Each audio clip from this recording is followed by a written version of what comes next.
Today, on Florida Sportsman Project Dreamboat, the 31-foot Contender project moves from fiberglass to paint with an unexpected change of plans. I had 5 different colors I was putting into this boat.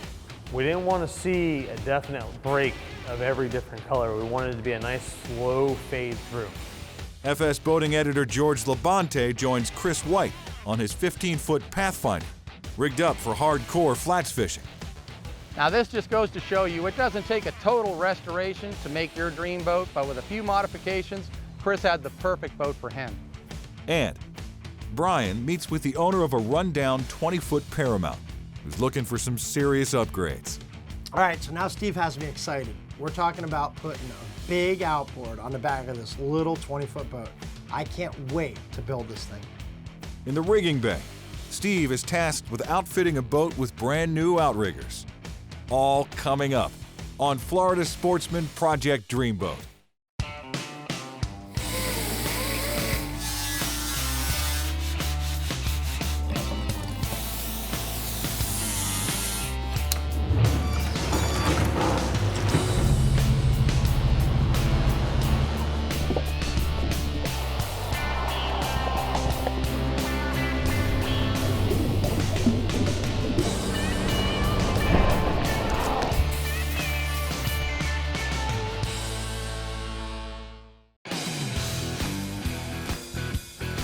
All right, so if you guys recall, last week Roberto and the guys were wrapping up the 31 Contender fiberglass work. The fuel tanks were in, the console got installed, now it's ready to hand it off to the paint crew. Now, the guys initially just had to do some non-skid work on the deck on the inside, but after this customer came to the shop a couple times checking out his boat, he saw a metallic paint job and he just thought it was over the top. He started getting ideas. He was asking me, hey Brian, can we fit this in? Can we do this? I want to make every job come out of here a 10. And if the customers are willing to do it, they want to spend the money, I'm all about making it happen. Mike and the guys got a lot of work cut out for them, but I can't wait till you guys see what we have coming. Now we're on to the 31 Contender. This thing's getting work from top to bottom. We finished up the non-skid and we buffed out the hull. Now we're going to start doing the metal work. The handrail, the T-top, the leaning post is getting a complete refinish on it. We're going to start off with a metal primer, Wash Prime CF. Made by All Grip, so it's going to work well with the rest of the materials that we're putting on top of that. When putting metal primer on any type of metal, you want to make sure you cover the metal completely. You don't want to have any bare spots. This is going to create a nice watertight bond to the metal and keep any corrosion problems that you're going to have down the road out of it. Once you've sprayed it, you got to wait a minimum of 1 hour. But the positive end is you can wait up to 6 months to spray anything over top of it, which gives you a nice window of workability on it. With that being said, there was no way Brian's gonna let me wait 6 months to paint this metal, so we went straight into it. We're gonna go ahead and use the Allcraft 2000 Jet Black. Really gonna make this metal work pop. When it's all said and done, this thing's gonna look beautiful, but it's not easy. It's very tedious. You gotta give yourself some type of a map, because if you don't put a map inside your head, you're gonna get lost. And you either have a dry shoot or you're gonna reshoot the same thing you just sprayed 5 seconds ago. And it's just going to make the job horrible. All right, so the paint crew is doing an awesome job on this 31 Contender. The first thing they started with was the T-top and the forward handrail, and they came out incredible. The black, jet black finish is just really bright and brilliant. Now Mike's got his work cut out for him on the hull of this thing. I wanted a tapered, faded out boot stripe. I didn't even tell the customer he was getting this boot stripe, and it really takes a lot of extra effort to do it. But at the end of the day, when it's finished and it's completed on a boat, it looks like no other boot stripe in the world. You can't do this or duplicate it in a piece of vinyl tape, so it's really gonna look sharp once we fade it and blend it in with the clear coat. So this particular job, Brian wanted a really cool metallic color, something I haven't really seen on any other boat, blue steel metallic. So I talked to Brian and I told him I wanted to go with the SE, Allcraft 2000. It's a base coat, clear coat system, it's user friendly, and it's going to be an all-around better paint job. With the base coat, it dries really fast. So I was able to put on multiple coats and get it to lay down properly pretty quick. Now we let it dry, and then we're on to the boot stripe. Now we're going to go a little different with this boot stripe than your standard. We're going to start off small and work our way to a thicker boot stripe and back. Not only that, we're going to fade it from a silver all the way back to like a charcoal black. So I went ahead and I laid the fine line down, marked out the boot stripe the way I wanted to. Biggest thing that you gotta worry about is making sure it's bagged off properly. You don't want any bleed throughs onto the base coat that's on the hull. Now with this paint job, I had 5 different colors I was putting into this boat. We didn't want to see a definite break of every different color. We wanted it to be a nice slow fade through. You know, I just took my feet, I walked the boat and I broke it down into 5 different sizes. And I kind of just put tape in certain areas. And then I'd sprayed those areas heavy. You know, as I got to the end of it, I just kind of started pulling away from the boat and just letting it kind of dust into play. By the time I got the boot stripe completely laid out, I started spraying the clear. As I was laying this clear on, I was really seeing the boat come together. The metallic was popping. After walking around the boat, I realized it's probably one of the coolest paint jobs we've put out in a long time. We executed the boot stripe exactly the way we wanted. You cannot see where it starts or stops. When we return, in the rigging bay at MCU, Steve works to give an offshore angler a serious upgrade. This segment brought to you by Yamaha. Reliability starts here. At Yamaha, reliability is a family tradition. Meet the next generation. 4 new advanced technology-inspired inline 4-cylinder performers. Bred from the reliability and boater satisfaction that is part of Yamaha's DNA. They prove that when power gets lighter, faster, stronger, and smarter, boating gets even better.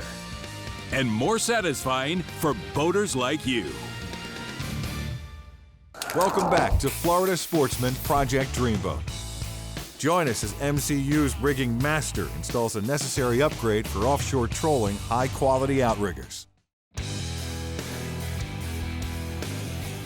All right, so I had this good repeat customer come into the shop, and he's getting his annual service done, and he asked me about installing some outriggers on the boat. And I pointed him right directly at the Taco Grand Slams. They're gonna mount right into hardtop. The retractable poles work. They're gonna fit in his cabin when he's not using them. So I explained to him that if he picks out the set that he wants, I'll get them installed within a day. He was all about it. He told me to go right ahead and get them on the boat. We had the bayliner come in. The guy wanted some outriggers put on his hardtop up there, and so he dropped the boat off. Brian came and got me. We walked out. We had a few discussion of idea where the guy would like to have them. He wanted them as far back as possible. So, okay, that's all the information I need to know. So I took some measurements. I got the measurement of the handle length and the frame of the T-top. So I would have to measure away from that, from the outside and the backside, to make sure we had clearance to be able to put these outriggers out without the handles hitting anything. So it's real easy to do. So I just measure off from the outside in, and then from the back end, put me a little X, jump over to the other side, do the same thing. Now I've got to cut a hole for the outrigger that passes through the top, so I get the correct hole size.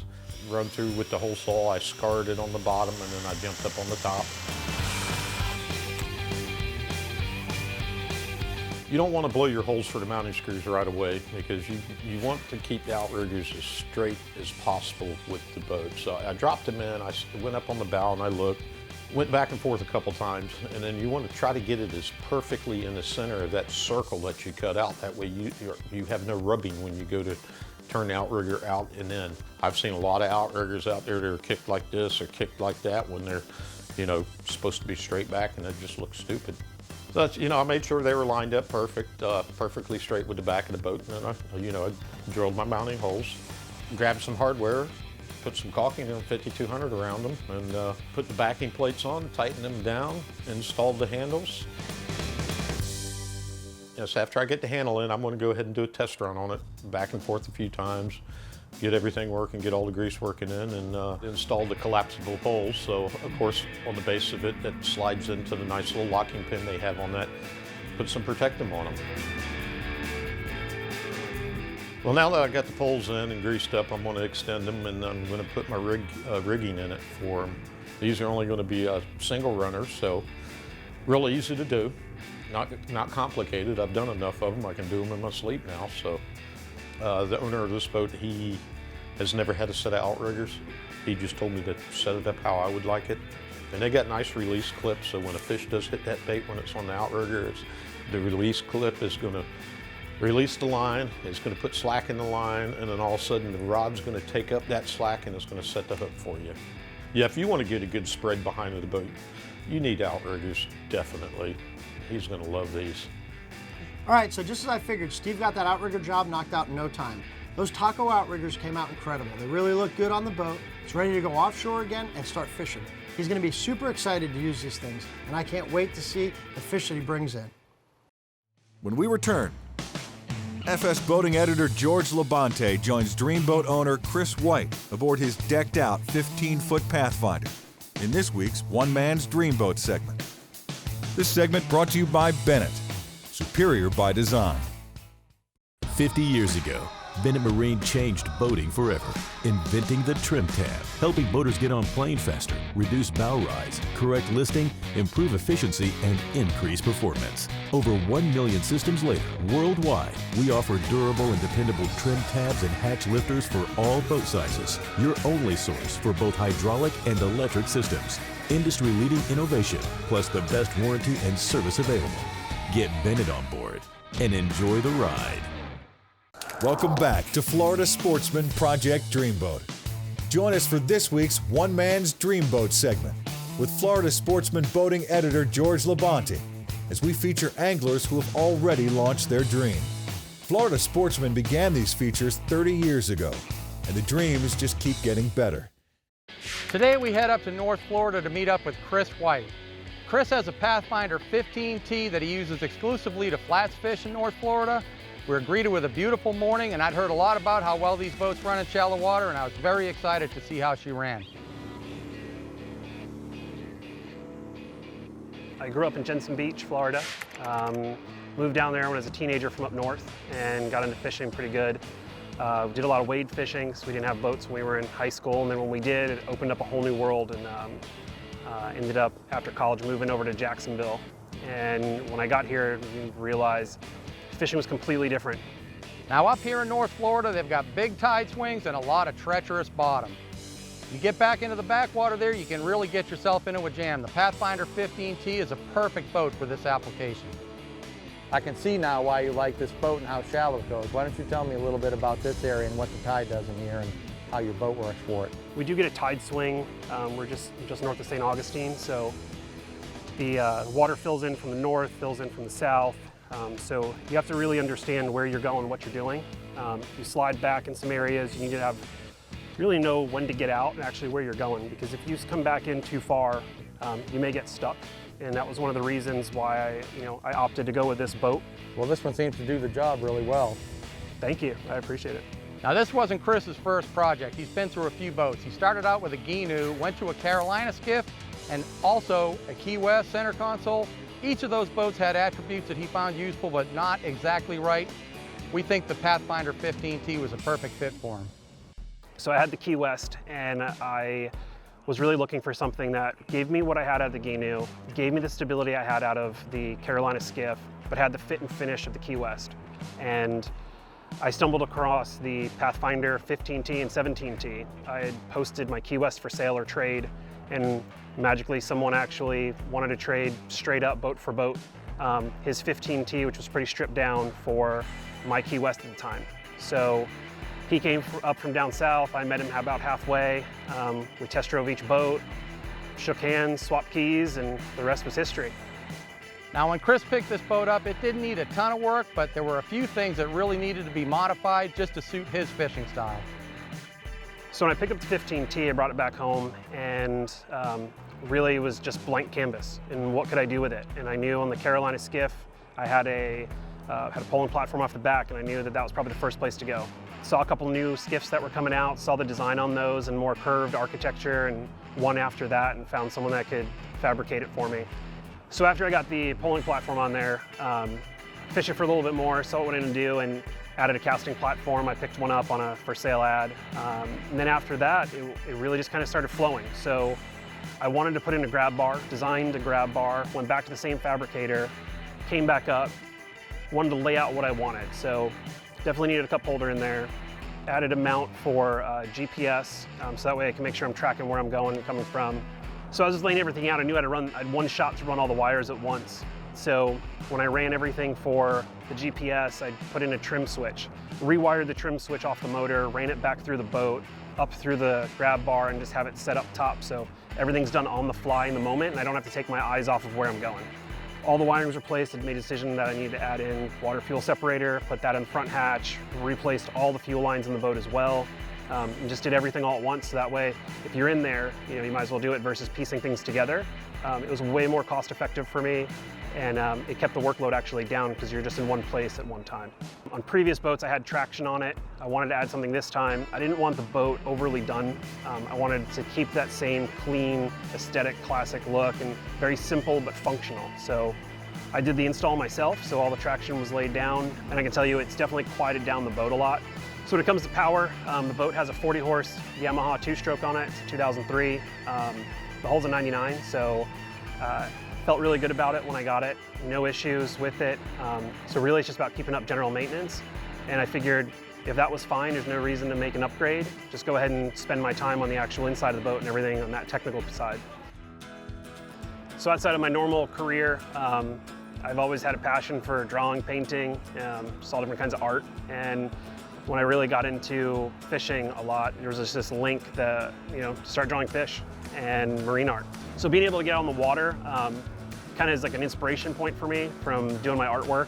It doesn't mean that I'm catching fish every single time, it's just being outdoors and kind of being connected or reconnected and grounded. So it gives me that opportunity to just kind of disconnect from the hustle and bustle of everyday life and then kind of ground myself and focus when I go back to my artwork. It kind of gives me like a clear headspace so that way I can come up with more things and get creativity flowing. At the end of the day, I thank Chris for sharing his story with us, and we provided Chris with a gift from our friends at Surehold. Now this just goes to show you it doesn't take a total restoration to make your dream boat, but with a few modifications, Chris had the perfect boat for him. After spending $5,000 on the hull and engine, and spending $5,000 on repairs and custom modifications, the cost of Chris's dreamboat comes to a total of $10,000. When we come back, Brian meets with the owner of a stripped-down 20-foot Paramount who's looking for a complete refit. This segment brought to you by Armstrong. Experience the Armstrong advantage. Do you have the Armstrong advantage?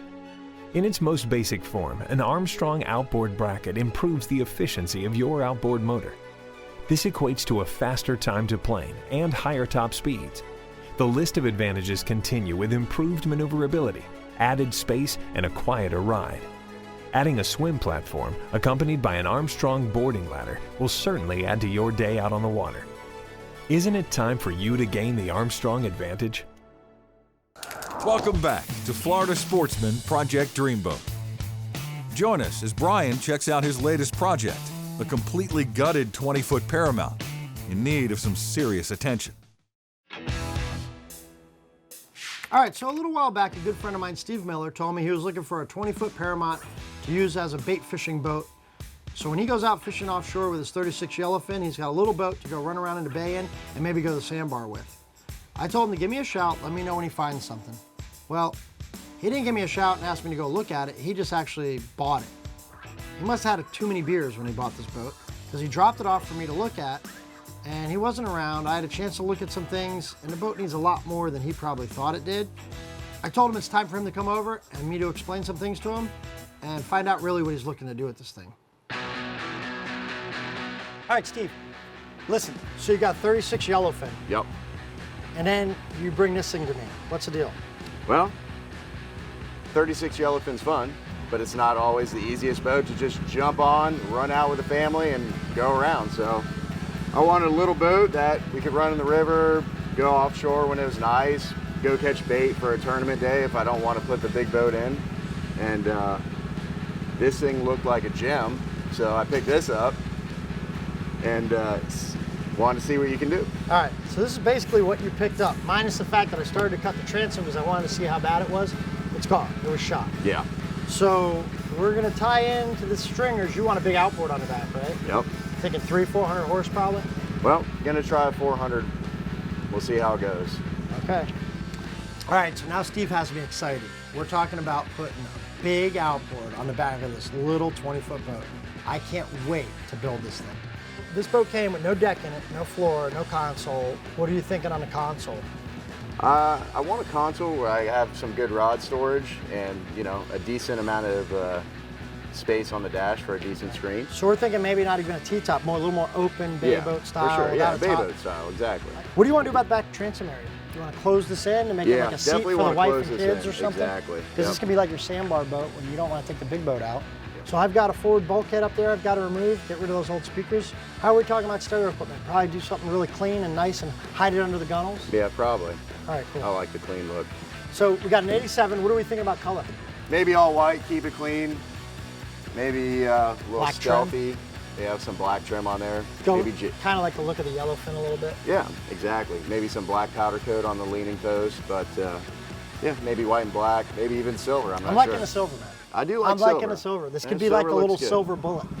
All right, so after talking with Steve, I've got some really great ideas for this 20-foot Paramount. Number one, it's the big outboard. That's what's got me excited about this project. So I want to make sure this transom's solid and it's really overbuilt. So we're gonna go back with a good marine ply, laminated fur, and we're gonna bond it all back in with multiple laminations of biax cloth, and we're gonna put this thing together super strong, 2 to 3 times more than it ever was. Steve is gonna be able to put a 500 on the back of this boat one day if he wants to. Once Roberto and the guys got the transom mostly addressed, it was time to remove the rest of the cap of the boat.